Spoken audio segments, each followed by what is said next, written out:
Hola, buenas tardes, bienvenidos de nuevo a mi canal. Bueno, pues como os había comentado, hoy os voy a traer un vídeo sobre Rob Reiner, que bueno, aunque a muchos os puede sonar el nombre a una persona desconocida, al final todos os vais a dar cuenta, bueno, pues que era una persona muy conocida y que todos, unos más que otros, han visto al menos alguna de sus películas, por no decir unas cuantas, porque es imposible, yo creo, no haberlo hecho, ¿no? Entonces, bueno, tampoco me quiero enrollar mucho, quiero hacer un vídeo un poquito más, entre comillas, alegre, aunque sea trágico también, ¿no? Entonces, bueno, básicamente Rob Reiner, bueno, pues es una de las figuras, sin ninguna duda, más influyentes del cine y la televisión estadounidense en la segunda mitad del siglo XX y también comienzos del siglo XXI. Su relevancia no solo se limitaba a una sola área creativa, o sea, destacó primero como actor, luego como director, como productor, como guionista e incluso también como activista político. Digamos que era hijo del legendario comediante y cineasta Karl Reiner, y Roth logró construir una identidad artística propia, caracterizada por una notable versatilidad genérica y una sensibilidad humanista que atraviesa gran parte de su obra. Esta biografía examina su vida y su trayectoria, atendiendo tanto a su desarrollo personal como, no podía ser de otra manera, a su impacto cultural e industrial, ¿no? Robert Norman Reiner nació el 6 de marzo de 1947, nada más y nada menos que en el barrio del Bronx, en Nueva York, en el seno de una familia profundamente vinculada al mundo del entretenimiento. Digamos que su padre, Karl Reiner, como os comento, fue un reconocido actor, director y guionista, famoso por su trabajo en The Dick Van Dyke Show. También todo el mundo creo que no hace falta que explique quién era Dick Van Dyke. Como sabéis, el protagonista de Mary Poppins, y que a día de hoy ha cumplido nada más y nada menos que 100 años. O sea, en fin, increíble, ¿no? Lo de este señor también. Y por su, bueno, también destacado por su prolífica carrera en cine y comedia. Respecto a su madre, Estelle Levos fue también cantante y actriz, entonces obviamente pues este entorno artístico influyó de manera decisiva en la formación temprana de Rob, quien creció pues rodeado de guiones, ensayos, grabaciones y figuras destacadas del espectáculo. Bueno, aquí lo tenemos en una imagen con su padre, con Carl, como os comento. Y bueno, el contexto sociocultural de la posguerra estadounidense, que estuvo marcado por el auge de la televisión y la redefinición de la identidad nacional, pues también desempeñó un papel relevante en su desarrollo. La combinación de tradición judía, conciencia política liberal y exposición temprana a los medios masivos configuró una base ideológica y estética que más tarde se reflejaría en su trabajo, su gran trabajo. Rob además pues cursó estudios secundarios en la Beverly Hills High School, donde comenzó a interesarse seriamente por la actuación y posteriormente por la dirección.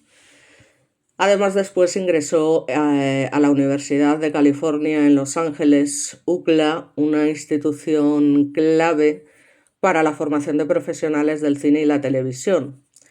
En esta universidad estudió cine y teatro, recibiendo una formación técnica y teórica que complementó lo que ya era su aprendizaje informal en el ámbito familiar, ¿no? Imaginaos crecer rodeado de artistas. Entonces, bueno, durante su etapa universitaria, Rob pues se expuso a corrientes cinematográficas clásicas y contemporáneas, incluyendo incluso el cine europeo de autor, el neorrealismo italiano, la comedia estadounidense clásica. Entonces, esta formación académica resultó fundamental para después comprender su capacidad posterior de transitar con solvencia entre distintos géneros, desde la comedia romántica hasta el drama judicial y el cine de terror psicológico. Es decir, digamos que no hay eh, formato de alguna manera cinematográfico que no haya tocado este señor. O sea, lo vemos en sus innumerables y súper conocidísimas películas, ¿no? Entonces, bueno, la carrera profesional de Rob Reiner comenzó principalmente en la actuación. Su primer gran reconocimiento llegó con el personaje de Michael en Meathead, Stevie en la serie televisiva All in the Family, que duró nada más y nada menos que 7, 8 años, concretamente, si no recuerdo mal, del año 71 al 79 aproximadamente. Entonces, en este papel, bueno, pues era el yerno liberal y progresista de un personaje conservador que se convirtió además en un icono cultural de la televisión estadounidense. Entonces, bueno, el personaje de Meathead no solo consolidó la popularidad de este artista tan grande de Reiner, sino que también reforzó de alguna manera pues, su imagen pública como una figura asociada a valores progresistas. La serie abordaba temas como el racismo, el sexismo y la política contemporánea, lo que, bueno, pues fue avanzado para su tiempo además, ¿no? Y lo que le proporcionó también a Roth una plataforma temprana para, digamos, poder articular preocupaciones sociales que más tarde veremos que se manifestarían en su trabajo como director. Entonces, a comienzos de la década de los 80 es cuando Roth decidió concentrar su carrera en la dirección, que era lo que realmente a él le apasionaba, ¿no? Por decirlo de alguna manera, y porque era así.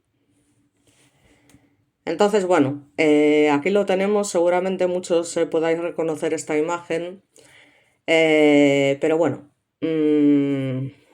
digamos que aquí ya lo vemos en su faceta de director, hablando nada más y nada menos que con un joven River Phoenix para una de sus películas sin duda más emblemáticas, más conocidas, que fue Stand By Me, Cuenta conmigo, que sin ninguna duda, bueno, pues es una película que yo creo que todo el mundo conoce, haya visto o no, y que se convirtió en un auténtico fenómeno, ¿no? Porque aunque sí que es cierto que su debut como director en el año 84, con esa This is Spinal Tap, que era realmente una sátira musical presentada en formato de falso documental, pues pasó inicialmente recibida pues con modestia, pero bueno, poco a poco fue adquiriendo con el tiempo un estatus de culto y es considerada a día de hoy una de las mejores comedias de la historia del cine. Este film, bueno, pues evidenció varias características distintivas de su estilo como director, que tenía sin ninguna duda un agudo sentido del humor, una observación detallada del comportamiento humano y una notable capacidad para trabajar con actores, y además introdujo innovaciones narrativas que influyeron en generaciones posteriores de cineastas, ¿no? Ya durante la década de los 80 y principios de los años 90, Reiner dirigió una serie de películas que ya demostraron una extraordinaria diversidad genérica, entre ellas esta que fue llevada a cabo en el año 1986 y que es realmente un drama nostálgico sobre la infancia. Pero luego también, ¿quién no ha visto alguna vez La princesa prometida? ¿No? Que se realizó en el año 1987.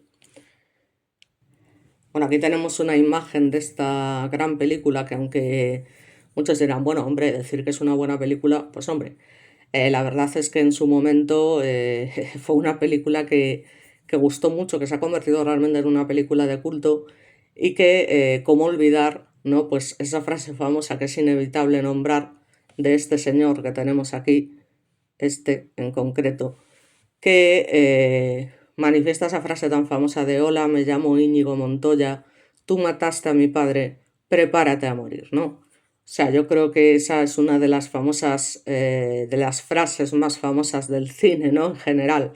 Hay camisetas y merchandising y bueno, todo el mundo yo creo que conoce esa frase, ¿no? Y bueno, sin ninguna duda es una película de estas, pues que lo que tiene es que te la has visto tantas veces que prácticamente ya te sabes los diálogos de memoria. Es una película que en su momento viste mucho, pero que además, si a día de hoy la pillas, por lo que sea en la televisión, es que te la vuelves a tragar. O sea, te la tragas una y otra vez, como pasa, por ejemplo, con Grease, con Dirty Dancing, con ciertas películas que a lo mejor no son las mejores películas del mundo, pero que es que no sé cómo, qué es lo que tienen, pues que se convierten en películas básicas y que al final las has visto tantas veces que ya las dejas, o sea, las pillas y, oh, coño, mira, déjala y tal, ¿no?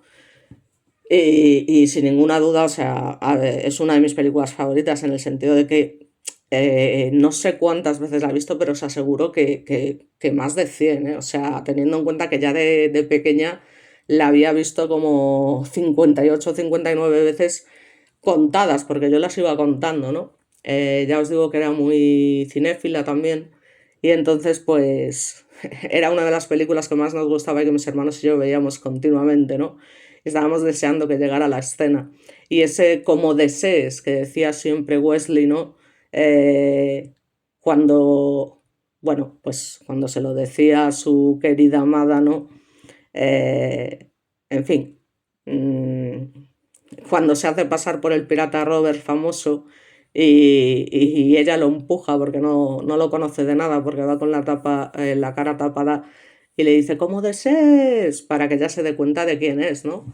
Realmente, bueno, el que no la haya visto dirá, ¿de qué está hablando esta tía? Bueno, pues os recomiendo que la veáis porque es una película además muy divertida, es un clásico y la verdad es que los personajes pues actúan muy bien.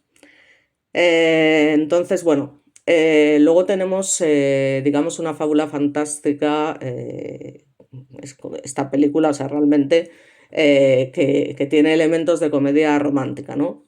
Que es la historia entre Wesley y la protagonista. Y luego, bueno, pues hace obviamente una de las películas también más famosas y que, como os comento, es que creo que poca gente no conocerá o no habrá visto alguna vez Cuando Harry encontró a Sally, que se realizó en el año 1989 y que fue sin ninguna duda una influyente comedia romántica, ¿no? Bueno, pues aquí tenéis una imagen de cuando Harry encontró a Sally con el gran Billy Crystal, ¿no? Que era un magnífico actor. Ahora ya la verdad es que está bastante desaparecido y yo tengo que reconocer que aunque antes me conocía a todos los actores del mundo, era una cosa brutal, ya os digo. Bueno, pues en los últimos 10 15 años he perdido mucho, ya no es lo mismo que antes. Pero bueno, curiosamente también trabaja en La Princesa Prometida, lo que pasa es que es muy difícil de reconocer porque es el que en un momento dado, bueno, pues salva al protagonista de la serie, hace de una especie de duende ahí, está muy bien caracterizado y no se le reconoce, pero es él, ¿no? Es Billy Crystal.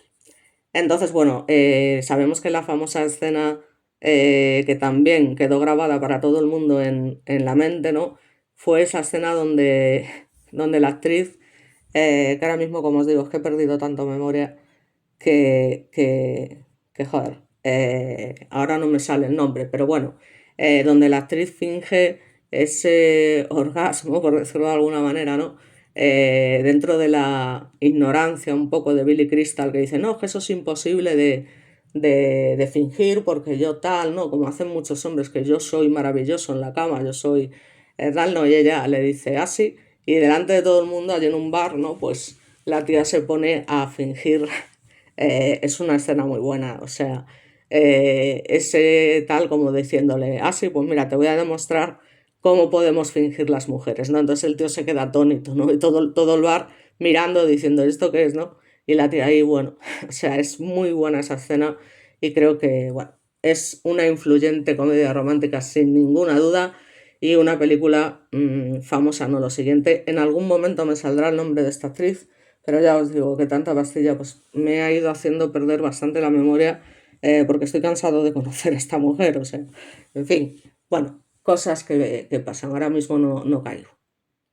Pues mira, me acabo de acordar, me rayan, joder, si al final me termina saliendo, pero lo que os digo, lo que antes me salía sin ninguna duda, de hecho la gente me escribía para preguntar, María, esa película, e inmediatamente tal, bueno, pues Ahora ya me cuesta un poquito más. Bueno, aquí también tenemos una de las películas más famosas. Bueno, esto es un compendio, ¿no? En la imagen del beso es de la princesa prometida. Y luego tenemos esa magnífica imagen de Kathy Bates con ese cuchillo, porque también fue el director de la película Misery del año 1990, que es un peliculón también, que se pasa canutas, que es un thriller psicológico que además estaba hecho de una adaptación de un libro de Stephen King y donde vemos sufrir a un James McCann de manera increíble. O sea, James Caan, perdón, ves si es que lo que te digo. Entonces, es una película sin ninguna duda joder, sientes una impotencia mientras la estás viendo. Pues bueno, lo típico, ¿no? De Stephen King, ¿no? Al final es una película dura y el papel que hacen tanto Kathy Bates, que siempre ha sido una grandísima actriz, y James Caan, ¿no? Pues sin ninguna duda hacen de la película una obra maestra, ¿no? Del cine de terror psicológico. Y luego tenemos, para mí, una de las mejores películas, sin ninguna duda, teniendo en cuenta que todas las que he nombrado son buenísimas, y de la que vemos la imagen abajo del todo, aquí, donde se ve a Tom Cruise, Demi Moore, bueno, pues es la película Algunos hombres buenos. Se hizo en el año 1992 y es un drama judicial, pero de la leche, o sea, es un peliculón. Bueno, aquí tenemos las imágenes de algunas películas, pero bueno, concretamente de Algunos hombres buenos está aquí Tom Cruise, ¿vale? Que hace en este caso de fiscal. Y aquí Jack Nicholson, que se hace un papelón increíble en Algunos hombres buenos. Y bueno, ya os digo, es que claro, yo no quiero desvelaros nada, yo os recomiendo 100% que la veáis porque es muy, muy buena. Estamos hablando del típico alto mando de los altos mandos militares, que bueno, digamos que permite, ordena incluso que se haga algo contra una persona en particular y claro, mm, pues hay que llegar a la película a la conclusión que este señor reconozca que efectivamente fue él el que dio la orden, ¿no? Básicamente. Ya os digo, a mí Tom Cruise no es un actor que nunca me haya gustado especialmente, pero tengo que reconocer que en esta película, gracias al director evidentemente, pues hace un papel. Y Jack Nicholson, ¿qué vamos a decir? O sea, Jack Nicholson es Jack Nicholson. No tengo mucho más que explicar y ya está. O sea, y entonces ya os digo que es una de mis películas favoritas. Bueno, cualquiera de las que he nombrado están dentro de mis películas favoritas, pero sin ninguna duda Algunos hombres buenos es un peliculón, ¿no? Entonces, bueno, cada una de estas obras fue súper bien recibida, tanto por la crítica como por el público, ¿no? Y esto hizo, lógicamente, pues que consolidó a Rob Reiner como uno de los directores más confiables de Hollywood, porque tenía una habilidad para adaptar material literario y teatral a la pantalla grande que fue particularmente elogiada en este periodo. Es que hizo las mejores películas que había por aquella época, ¿no? Aquí tenemos una imagen de Misery, ¿no? De cómo está ahí la Kathy Bates torturando al pobre James Caan por, bueno, al final es que estoy haciendo spoilers, joder, pero no lo puedo evitar, ¿no? Por matar al personaje favorito de su novela. Entonces, bueno, espero no fastidiaros el tema, pero os recomiendo de verdad que veáis estas películas si os gusta el cine, porque yo creo que son películas fundamentales y que aportan mucho, mucho. Y sobre todo también hay que tener en cuenta que ya no solamente es la buena dirección por parte de los Reiner, sino el trabajo de los actores que también es impecable. ¿Vale? O sea, eso no se puede negar. No estamos hablando de personas don nadie, ni muchísimo menos. Estamos hablando de actores pues consolidados, actores que hacen papeles muy buenos y eso pues es algo que ya os digo, que es totalmente innegable, ¿no? Entonces, bueno, aunque Rob Reiner, digamos que no presenta un estilo visual marcadamente autoral en términos formales, su cine pues siempre se ha caracterizado por una fuerte claridad narrativa y una atención prioritaria al guión y a los personajes, a ambas cosas, ¿no? Entonces sus películas suelen explorar temas como la amistad, el amor, la ética profesional, la responsabilidad moral, el paso del tiempo, etcétera, etcétera. Asimismo, bueno, pues su obra refleja una confianza en la inteligencia emocional del espectador y un respeto por las estructuras clásicas del relato. Esta aproximación, en ocasiones considerada conservadora desde un punto de vista formal, ha sido clave para su éxito comercial y para su amplia aceptación intergeneracional, porque hay que tener en cuenta que estas películas, es lo que os digo, pasa un poco como los grandes músicos, que han sido referentes para varias generaciones, no solamente los que somos de los años 80, sino luego posteriormente los de los 90, incluso los años 2000, ¿no? O sea, estas películas yo creo que, ya os digo, las ha visto prácticamente todo el mundo en algún momento, y al menos el que no la haya visto ha oído hablar de ellas, como os comentaba anteriormente.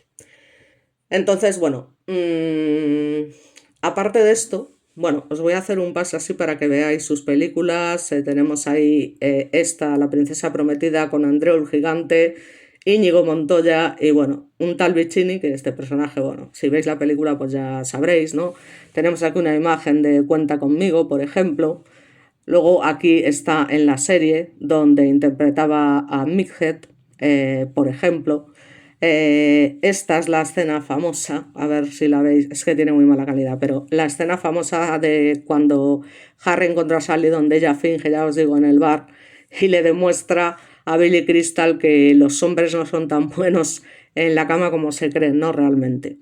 Bueno, aquí tenemos Misery, por supuesto, con la loca de Kathy Bates en esta película.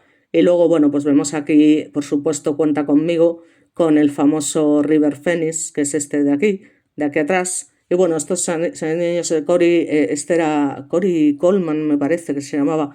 Ya os digo, me parece que, bueno, chicos que luego tuvieron muchos problemas de drugs y cosas así. Aquí tenemos a la princesa prometida otra vez. Y bueno,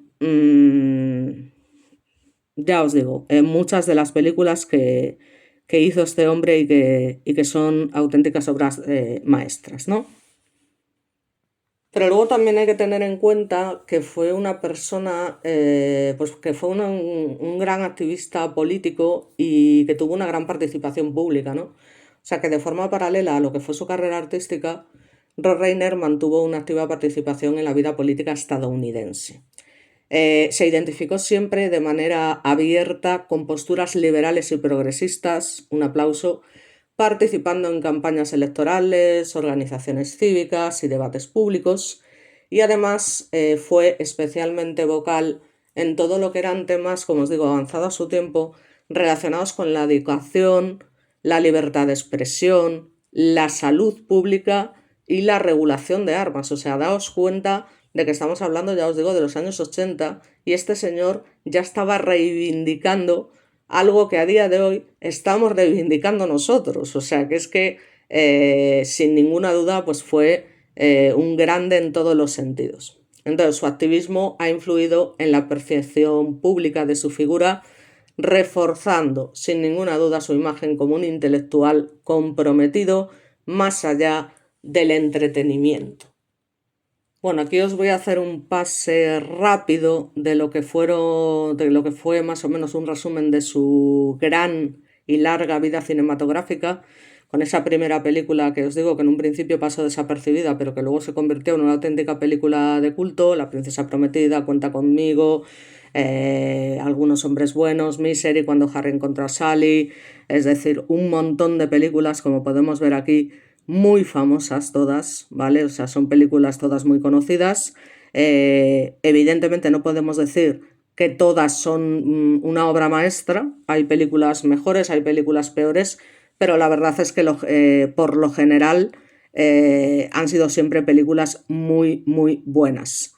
Ya os digo, esta que hacen Morgan Freeman y Jan Nicholson, de Ahora o Nunca, también es una película que es muy, muy buena, la verdad. Es que, ya te digo, la mayoría de sus películas siempre han sido muy buenas, ¿no? Y luego, por supuesto, a ver si la veis aquí, la de Fantasmas, esta de aquí. Fantasmas del Mississippi, que es una película pues muy dura, ¿no? Y que habla de lo del tema del racismo y demás, y también es un película. Entonces, bueno, ya os digo, que básicamente es un hombre que no hizo más que hacer películas buenas una y otra vez. Entonces, bueno, ya lo que es la etapa tardía de su carrera, a partir de finales ya de la década de los 90, estamos ya entrando prácticamente en los 2000, la recepción crítica de las películas de Reiner ya empezó a ser un poquito más irregular, aunque no dejó de trabajar de manera constante, ya os digo, si no era como director, era como productor, siempre explorando proyectos, pues a veces de menor escala y temas más explícitamente políticos, ¿vale? Entonces, bueno, pues en esta etapa también incrementó su presencia como comentarista y productor ejecutivo, así como su participación en documentales, proyectos televisivos, y aunque su impacto cultural fue menos dominante que en décadas anteriores, su influencia estructural en la industria se mantuvo significativamente, sin ninguna duda.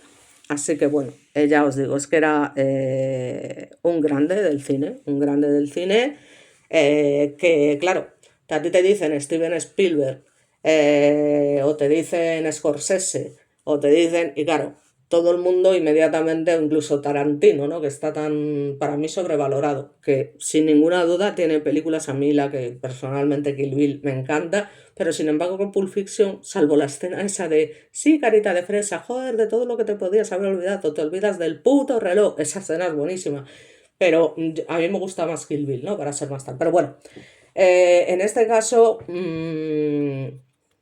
ya os digo, si dice Rob Reiner, pues hay mucha gente que dice, ¿quién coño es Rob Reiner? Y sin embargo, cuando le dicen las películas, te dice, joder, claro, Rob Reiner, claro que sí, hombre, ¿cómo no voy a conocer a Rob Reiner? ¿Cómo no voy a conocer sus películas? ¿Vale? Porque realmente pasó más a la historia por sus películas que por su nombre, realmente, ¿no? Para los que no conocen de cine, ¿vale? Los que conocen de cine, pues evidentemente están cansados de saber quién era. Entonces, bueno, como os comento, en esta etapa, bueno, pues como vemos aquí, pues un poco más comentarista que otra cosa. Y bueno, pues eso es lo que se puede decir ya de lo que fue los finales de los 90, ya os digo. Y bueno, pues ahora ya toca entrar un poco más en lo que nos ha llevado a hacer este documental, de alguna manera, ¿no? O al menos comenzar con esto. Y es su vida personal. La vida personal de Rob Reiner, bueno, pues ha estado marcada por una combinación de estabilidad familiar, compromiso ideológico y una relación constante con el mundo cultural e intelectual de Estados Unidos. Así que a diferencia de otras figuras de Hollywood, pues ha mantenido un perfil, como os comento, y por eso mucha gente no sabe quién es, ha mantenido siempre un perfil relativamente discreto, sobre todo en lo referente a escándalos mediáticos, priorizando básicamente una imagen pública asociada más a la coherencia, digamos, entre sus valores personales y su actividad profesional. Entonces, bueno, contrajo por primera vez matrimonio en el año 63 con una actriz, Penny Marshall, que fue una figura clave de la comedia estadounidense y que era hermana del productor y director Gary Marshall, pero bueno, fue un matrimonio que realmente, bueno, a ver, duró hasta el año 81, ¿vale? Que estamos hablando de 8 años, pero bueno, fue significativo tanto en el plano personal como profesional, porque ambos compartieron, digamos, un entorno creativo intenso vinculado a la televisión y el cine y formaron parte, digamos, de una generación de artistas que redefinió la comedia norteamericana, aunque el matrimonio terminó en divorcio. Reiner y Marshall pues mantuvieron como las personas inteligentes una relación cordial y de respeto mutuo, que es lo que hay que hacer, ¿no? Lo cual reflejaba una madurez personal que desde luego era muy poco común, sobre todo en la industria del entretenimiento. Y bueno, también es muy poco común en el día a día de las personas normales y corrientes, ¿no? Posteriormente, bueno, pues Reiner ya contrae matrimonio con la fotógrafa y escritora Michelle Singer, con quien realmente, bueno, pues se queda ya para siempre y con quien realmente forma una familia numerosa. Pues aquí lo tenemos con su familia, con Michelle y sus 3 hijos. de lo que ahora veremos un poquito, ya os digo, para entrar en materia y ver por qué estoy haciendo este vídeo. Ya os digo, nacieron 3 hijos concretamente, algunos de los cuales han desarrollado carreras vinculadas al arte. De hecho, el mayor, bueno, pues es, digamos, periodista, reportero y demás. Y, y algunos pues están relacionados, como por ejemplo su hija, al cine y la música. Y ya os digo, el que destaca es Jason Reiner, como os digo, el mayor, que es productor y director también, lo que confirma de alguna manera la continuidad de la tradición artística y familiar, aparte de lo del tema de ser reportero y demás. Digamos que la paternidad ha sido un aspecto fundamental y central en la vida de Reiner. Él mismo ha señalado en diversas ocasiones que la experiencia familiar influyó de manera súper positiva en su sensibilidad narrativa, o sea, era un padrazo. A pesar de que se dedicaba a lo que se dedicaba y esos grandes periodos de ausencia que había a veces, pues él los evitaba todo lo posible, procuraba mantener el mayor tiempo o estar el mayor tiempo posible con su familia.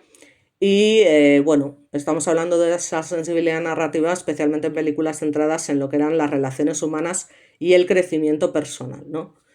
Entonces, en este ámbito, Reiner ha manifestado abiertamente sus convicciones políticas y éticas, perdón, integrándolas de manera orgánica en su vida cotidiana. Entonces, su compromiso con esas causas progresistas no se limitaba solo al discurso público, sino que se refleja en su participación activa en organizaciones cívicas, educativas y culturales, y digamos que esta coherencia entre vida privada y posicionamiento público pues ha contribuido a consolidar su reputación como una figura íntegra y comprometida.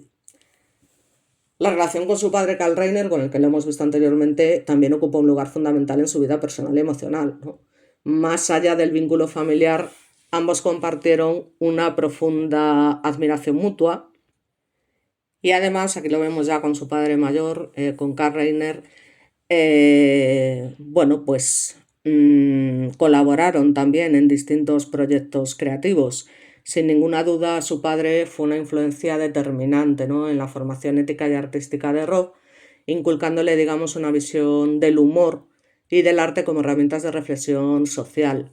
Lamentablemente, la muerte de Karl Reiner en el año 2020 pues representó un momento de profundo impacto personal para Rob, que aunque evidentemente su padre pues falleció porque era muy mayor, ¿no? Pero eso no significa o sea, que un hijo acepte la muerte de su padre, porque eso siempre, sobre todo cuando la relación ha sido buena, es un palo muy duro, ¿no? Cuando pierdes a tus padres, a los que quieres, mucha gente quiere más a sus padres que a sus hijos, es así.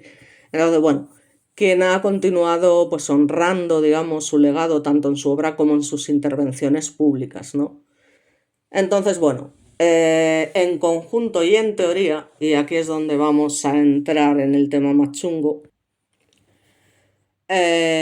pues la vida personal de Rob Reiner parecía, al menos de cara al público, que se caracterizaba por la estabilidad, la continuidad generacional y un fuerte sentido de responsabilidad social.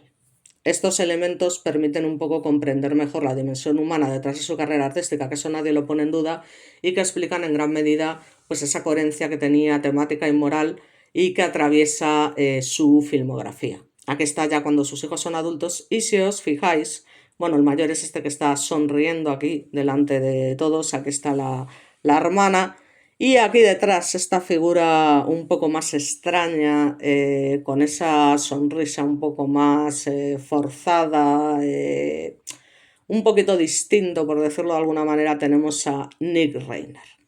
Y vamos a ver en este caso, porque es el objetivo realmente, ¿no?, por el que se hace este vídeo, aparte de hacerle bueno, pues de alguna manera un homenaje a este señor, joder, que nadie puede negar que fue tan grande, pues vamos a ver qué pasaba con Nick Reiner, que era el segundo hijo concretamente de la pareja y que ahora os pondré algunas imágenes que realmente dan miedo, ¿no?, de alguna manera. ¿Por qué? Bueno, pues ahora lo vamos a ver. Bueno, pues Nick, que es el que vemos aquí, que lleva la gorra, el más alto y que tiene, bueno, pues esa sonrisa, pero que se le ve que está un poco demacrado y demás. Digamos que tenía unos antecedentes importantes de salud mental y que concretamente y por desgracia terminó asesinando a sus padres, evidentemente a Rob y su mujer Michelle. Además, de la peor manera, los degolló, los acuchilló varias veces, en fin, apuñaladas. Fue un final muy, muy, muy triste, la verdad. Pero bueno, antes del homicidio de sus padres, este chico fue diagnosticado con esquizofrenia y estaba recibiendo tratamiento médico por esa condición, incluyendo medicación psiquiátrica. Entonces, esta enfermedad mental aparece en múltiples reportes como un factor importante en lo que fue su comportamiento reciente, que nada más y nada menos que asesinar con esa brutalidad a sus padres, y su situación legal tras los hechos que se han producido recientemente, ahora en diciembre de 2025. Para los que no lo sepan, la esquizofrenia es un trastorno mental grave, el más grave de los trastornos mentales que hay, caracterizado por alteraciones en la percepción de la realidad, un pensamiento desarmonizado y a veces comportamientos impredecibles. Los esquizofrénicos, si no se tratan, son capaces prácticamente de hacer cualquier locura, porque ven cosas, ven dragones, ven monstruos que se les acercan. O sea, es una locura, ¿no? La esquizofrenia. Y ya te digo, si no se trata, pues al final puede pasar lo que pasó, pero no solamente eso. Aparte de la cobertura mediática, que ha destacado que los medicamentos que recibía pudieron haber sido ajustados poco antes de los hechos, es decir, que no se los tomaba como se los debía de tomar, pues podría haber influido de alguna manera en su estado mental. Pero bueno, esto ni se puede afirmar con certeza y es, como digo yo, siempre relativo, ¿no?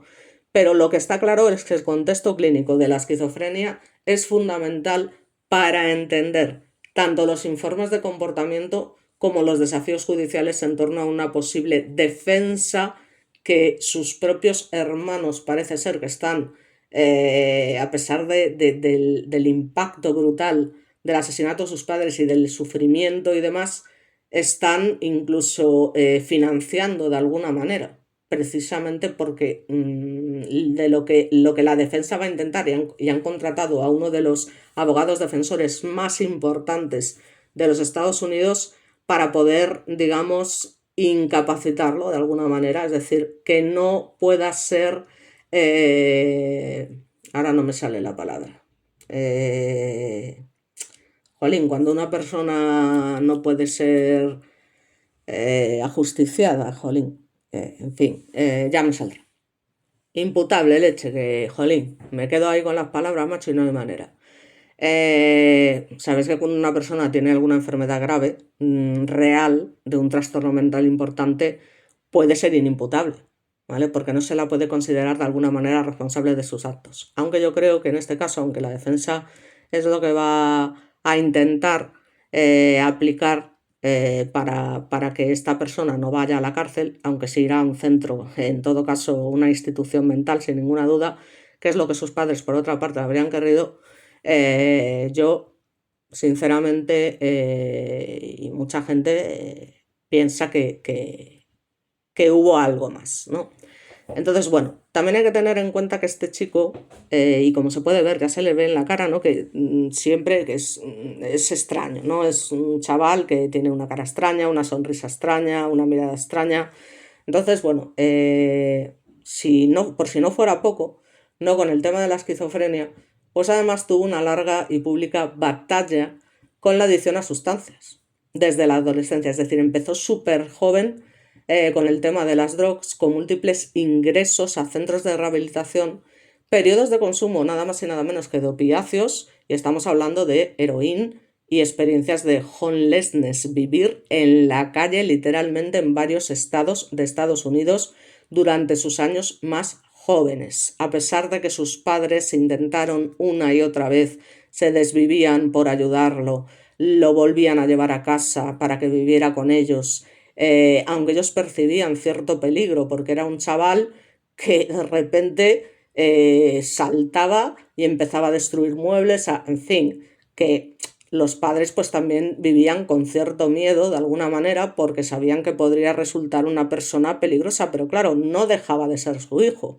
Entonces ellos hicieron todo lo posible, no tengáis ninguna duda, por ayudarlo y demás. Y de hecho, Rob Reiner se arrepentía de alguna manera en algún momento de haberlo a lo mejor ingresado tantas veces en centros de rehabilitación, que fue algo que no sirvió de nada, en lugar de a lo mejor estar más directamente implicado en el tema. Pero claro, esto es lo de siempre, es que no puedes estar a todo.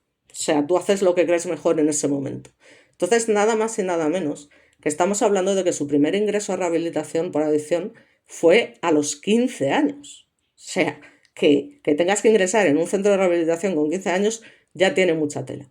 A los 19 ya había pasado por más de una docena de centros de tratamiento con altibajos importantes. O sea que era un chico que a todos los niveles no estaba bien de la cabeza. Nick mismo ha relatado que su vida en las calles, es decir, no elegir el tratamiento tradicional y vivir en la intemperie, fue parte de su experiencia con las drogas y la búsqueda de independencia. Ya me dirás tú qué independencia es vivir todo el día rodeándote de gente que vete tú a saber, allí metido en la calle, cuando ya me dirás tú, siendo hijo de quién era, la necesidad que este chico tenía de esto. Pero bueno, es gente que está mal de la cabeza también, ¿no? O sea, tiene un trastorno mental y luego encima. eh, Probablemente este trastorno mental, probablemente no, es que se agravó de manera sin ninguna duda muy importante por este exceso de consumo que mantuvo durante tantos años. O sea que esta lucha con la adicción se volvió sin ninguna duda un tema central en su vida adulta y fue justamente este tema el que inspiró en un momento determinado que su padre, volvió a tener esperanzas cuando realizó un trabajo creativo con él, ¿no? Este trabajo creativo se llamaba Being Charlie, la película autobiográfica, y es un elemento clave para comprender la relación entre la trayectoria de Nick y su familia, ¿vale? Es una película tipo documental que se realizó en el año 2015. A ver, os voy a poner otras imágenes de Nick. Entonces, bueno, en este trabajo, ya os digo, la esperanza del padre fue, jolín, a ver si de esta manera lo recupero de alguna forma y logramos salir adelante con este tema que se mantuvo siempre totalmente en secreto. Es decir, esto ha salido a la luz recientemente por la desgracia tan grande que ha ocurrido. Entonces, Nick llegó a coescribir el guión, ¿no? Que se basa libremente en su propia lucha con adicciones, la rehabilitación y precisamente la relación con su padre famoso, ¿no? Rob Reiner dirigió la película. Durante producción y promoción, ambos hablaron públicamente sobre cómo esa experiencia, había forzado a la familia a confrontar años de conflicto, dolor y esperanza. Tiene que ser muy duro. Tiene que ser muy duro para unos padres, sin ninguna duda, pues tener un hijo con un trastorno mental. Y bueno, lo digo porque lo sé también, aunque bueno, pues, ¿qué quieres que te diga? Parte, parte también es culpa suya, ¿no? Pero bueno, en fin, lo digo por lo bajini. Eh, y luego, pues Rob Reiner describió que hacer la película con Nick fue, como os comento, la experiencia creativa más satisfactoria, porque el hecho de poder trabajar con su hijo de alguna manera le da esa, a ver si lo recupero, a ver si toda esta eh, tragedia se acaba de alguna manera. Entonces, a pesar de las tensiones y dificultades ligadas a revivir memorias dolorosas, pues para él fue una experiencia sin ninguna duda maravillosa, ¿no? Este proyecto se cita frecuentemente como un símbolo de la complejidad que había en la relación padre e hijo, es decir, un intento de transformar ese sufrimiento tan horrible en arte que años después, lamentablemente, y de manera reciente este mismo mes, terminaría en tragedia. Bueno, yo creo que esta foto dice mucho. Como digo yo, una imagen a veces dice más que 1000 palabras. Este que veis aquí es Nick, para que veáis el cambio brutal que pegó después de teóricamente haber conseguido dejar temporalmente las Dross durante un tiempo, pues luego lógicamente volvió a recaer y aquí ya le vemos con un aspecto todos sonrientes y demás. Él está totalmente serio, con la mirada perdida, van todos arreglados, todos bien vestidos, él lleva un chándal de cualquier manera, aunque sea de la marca Nike, y vamos a ir acercando la imagen porque creo que es fundamental, ¿no? Aquí ya, bueno, pues se ve totalmente que está en otro mundo, en otro planeta y demás. Y parece ser que, según ciertas investigaciones de medios y además testigos, señalan que los días previos al homicidio de sus padres hubo indicadores de tensión y comportamiento errático por parte de Nick, lo cual es normal para un esquizofrénico y un chico que lleva desde los 15 años metiéndose todo lo que no está escrito. Entonces, una fuente afirmó que en una fiesta navideña familiar de un famoso, pues Nick interrumpió constantemente a los miembros de esa cena. Parece ser que se les acercaba, los miraba con cara de sádico, que decían, es que daba miedo, y se te acercaba, ¿y tú quién eres? Les preguntaba, ¿y tú quién eres? Eran todos gentes del mundo del espectáculo, ¿no? Y estaban allí, pero tú eres famoso y tal. Y algunos se llegaron a sentir intimidados de ostras, ¿sabes? Porque se te acerca el tío por detrás y con esa mirada y tal, y te dice, ¿tú quién eres? Y tal. Y entonces, pues fue un evento que presagiaría de alguna manera porque interrumpió y generó disturbios que presagiaban ya problemas mayores, sin ninguna duda, ¿no? En una fiesta navideña, que tu hijo se ponga a hacer eso. Entonces, ¿qué pasa? Que llegó un momento que la situación llegó a ser tan incómoda que el padre, pues digamos, que lo llama a una parte, le dice, Nick, por favor, ven conmigo y tal, y se pone a hablar con él. Y en ese momento se empiezan a elevar las voces, Nick empieza a gritar como un loco y demás, y tienen una discusión por lo visto bastante importante. Los gritos evidentemente se oyen por todo el resto de los invitados y, como os podéis imaginar, esta situación no debió ser agradable para nadie y, evidentemente, después de esta gran discusión donde Nick perdió los papeles una vez más, bueno, pues decidieron irse antes de tiempo, toda la familia. Entonces, bueno, también hay quien dice que Nick tenía una presencia descrita como aura de oscuridad, y yo creo que de alguna manera es así, y comentarios con matices negativos vinculados sin ninguna duda a sus luchas mentales y su adicción, ¿no? Estos detalles, aunque nos puedan parecer anecdóticos, apoyan un análisis más profundo de cómo las tensiones personales y familiares se intensificaron, como suele pasar justo antes de la tragedia, ¿no? Sin ninguna duda, esa discusión fue el detonante principal de lo que pasó posteriormente. Por desgracia, pero es así. Y ya se le ve aquí en la cara que no, que no. Así que bueno, lamentablemente, y después de esta discusión parece ser que estuvo deambulando por varios sitios, un poco perdido y demás, pero bueno, daros cuenta de que era el único que tenía las llaves de la casa porque los padres le habían permitido vivir con ellos por la situación en la que estaba. Y ya os digo que aunque vivían momentos de miedo por las reacciones violentas que tenía, bueno, pues no dejaban de ser sus padres.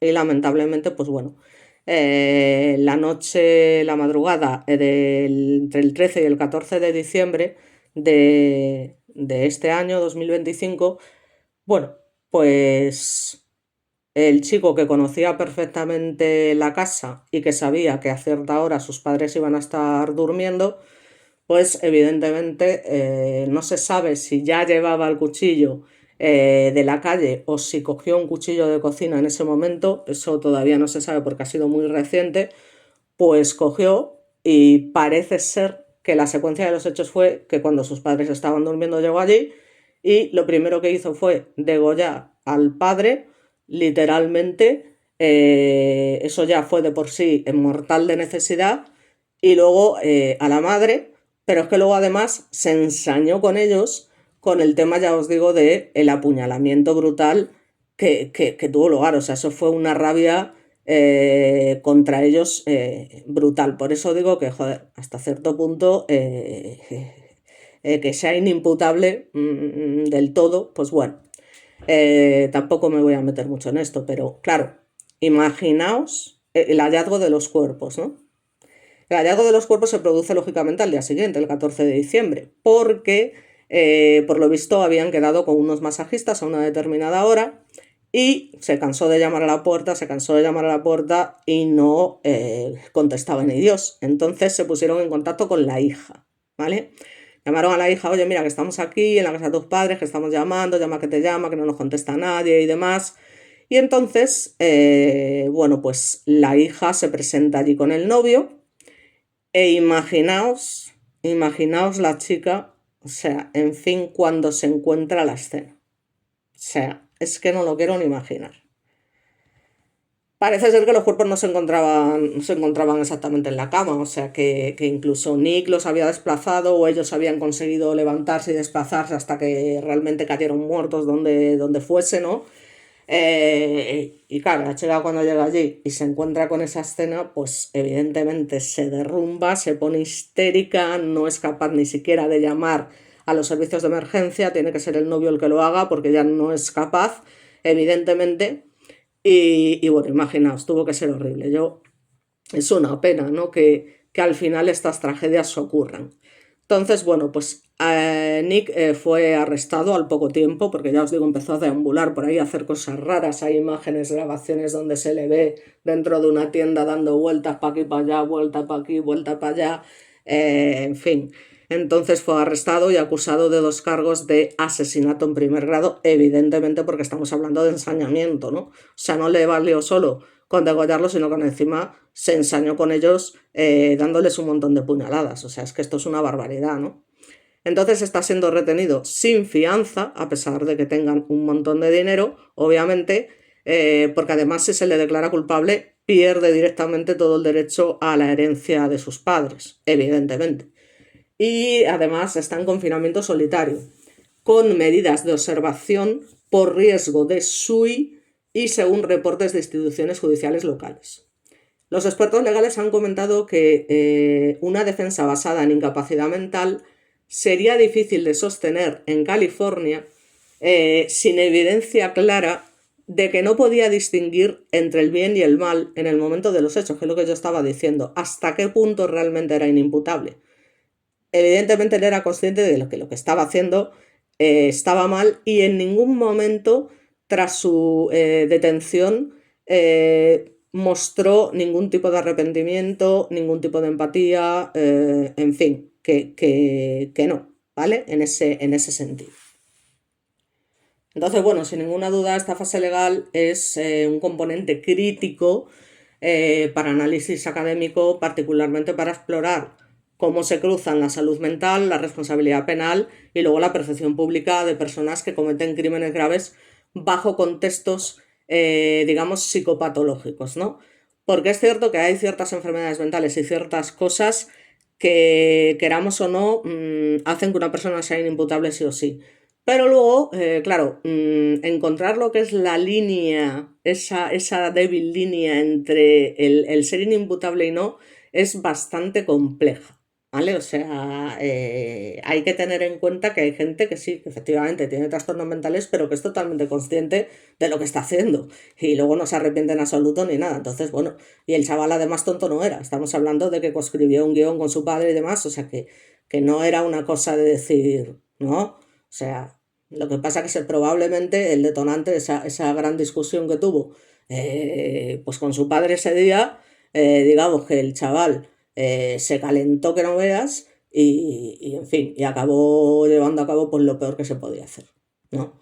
Entonces ya os digo, claro, además del propio Nick, el caso pues ha tenido un impacto profundo, ya os digo, en sus hermanos. O sea, Romy Reiner, que fue quien encontró los cuerpos, y Jake Reiner, pues han emitido declaraciones pidiendo por favor privacidad y recordando a sus padres como mejores amigos y pilares familiares. Es que todos, los dos hijos, la chica y el chico, Romy y Jake, se llevaban de manera, vamos, excepcional con sus padres, ¿no? Eh, Esto conforma de alguna manera un contraste narrativo fuerte entre el legado de apoyo familiar y la realidad destructiva que terminó ocurriendo, ¿no? Proporcionando materia para, desde luego, un análisis crítico eh, para cualquier trabajo, incluso universitario, ¿no? O sea, es que manda narices que llegase a pasar, ya os digo, una cosa así, que sin ninguna duda, bueno, pues en fin, yo que un talento, un genio de alguna manera, como era este hombre, terminase al final así, pues no deja de ser una pena, pero vamos, una pena enorme y, y es lo que tiene cuando un hijo te sale rana, por decirlo de alguna manera. Pero bueno, también, pues yo qué sé, es que habría que ver las circunstancias, ¿no? Porque por esa regla de tres, pues yo también a lo mejor he salido un poco raro, pero también habría que ver por qué, ¿no? Pero vamos a ver, yo estoy hablando, ya os digo, de otro tipo de trastorno que también es grave, cuidado, el trastorno bipolar, pero bueno, no es un trastorno de que te pongas aquí a, ¿sabes? Y son cosas diferentes, aunque yo tengo varias cosas, como ya sabéis. Bueno, entonces,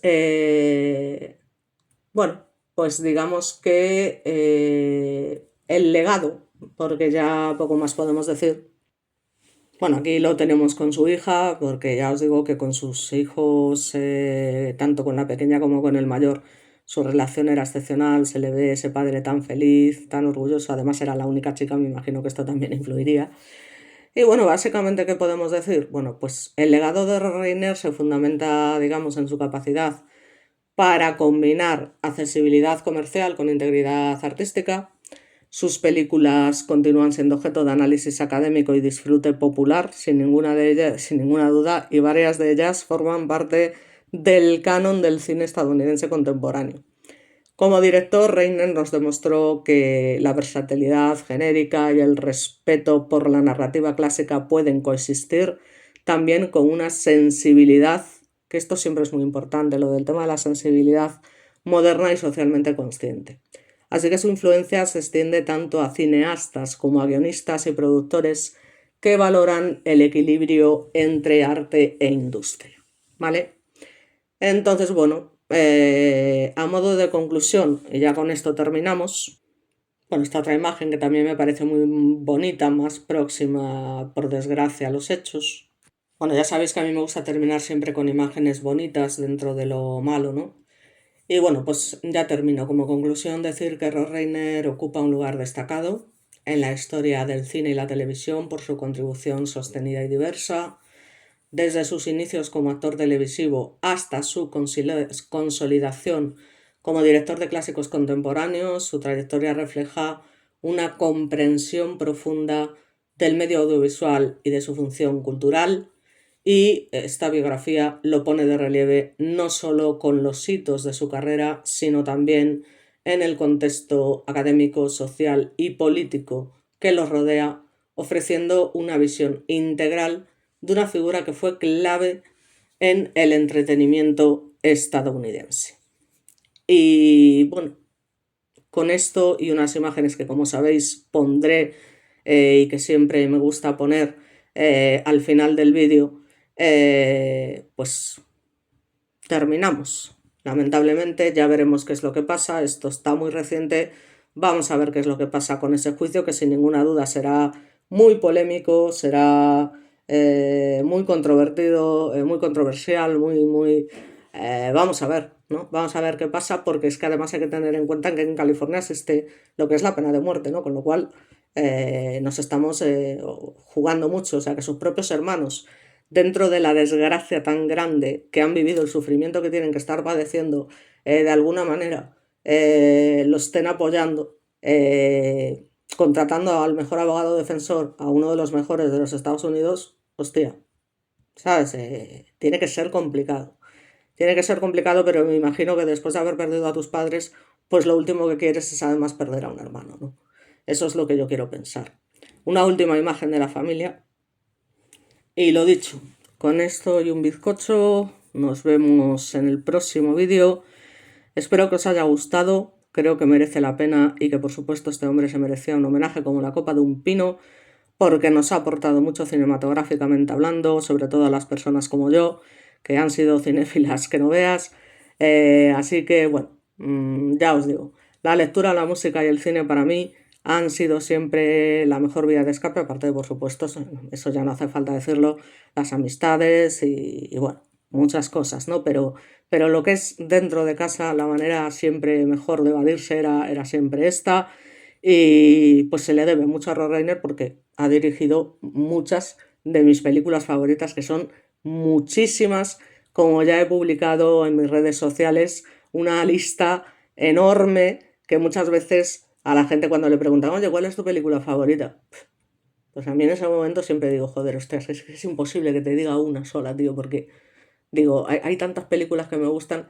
Y ayer me puse a hacer una lista, ¿no? de películas y al final terminé, no sé si he puesto 100 películas o no sé, o 60 o 70 películas que, entre mis favoritas, entre las películas que me han gustado, evidentemente unas más que otras. Mi película favorita de las favoritas es El Cazador de Robert De Niro y este grande también. Es que será posible, macho, de verdad. Es una cosa alucinante. El que estuvo involucrado con el tema del accidente, Christopher Walken.